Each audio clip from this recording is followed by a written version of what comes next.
कौन थे चैतन्य महाप्रभु, जिन्होंने हरिनाम संकीर्तन की रफ्तार बहाकर मानवता को दी संजीवनी।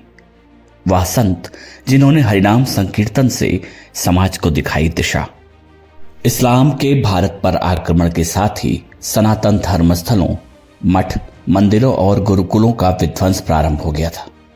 मुस्लिम आक्रांताओं ने बलपूर्वक धर्म परिवर्तन और महिलाओं पर अत्याचार शुरू कर दिया था। तब सुदूर पूर्वी भारत के बंगाल में वर्तमान नादिया जिले में फाल्गुन शुक्ल पूर्णिमा के दिन प्रभु भक्त जगन्नाथ मिश्र और माता शची के घर 1486 ईस्वी में एक बालक का जन्म होता है। नाना ने बालक का नाम रखा विश्वंभर। अपनी अल्पायु में ही बालक विश्वंभर ने संत ईश्वरपुरी जी से दीक्षा लेकर संन्यास ले लिया और नाम मिला श्री कृष्ण चैतन्य। उस समय भारत अपना प्राचीन वैभव खोकर गुलामी के दमन चक्र में पिस रहा था। वैभव संपन्न भारत लूटा जा रहा था। भारत के ज्यादा से ज्यादा लोग गरीब, भुखमरी की स्थिति में थे।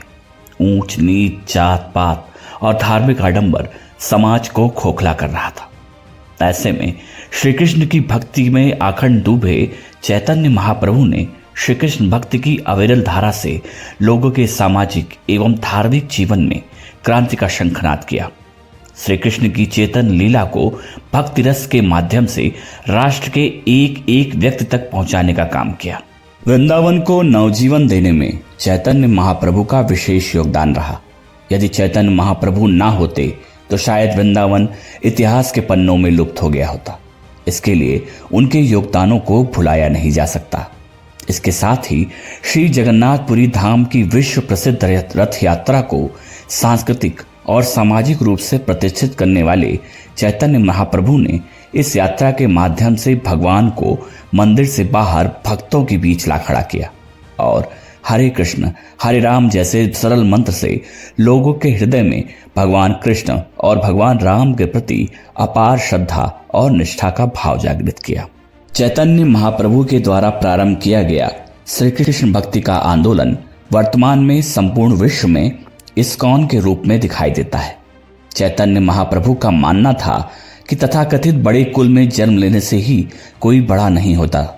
जो भगवान को भजता है वही बड़ा होता है, जो भगवान को नहीं भजता वही तुच्छ है।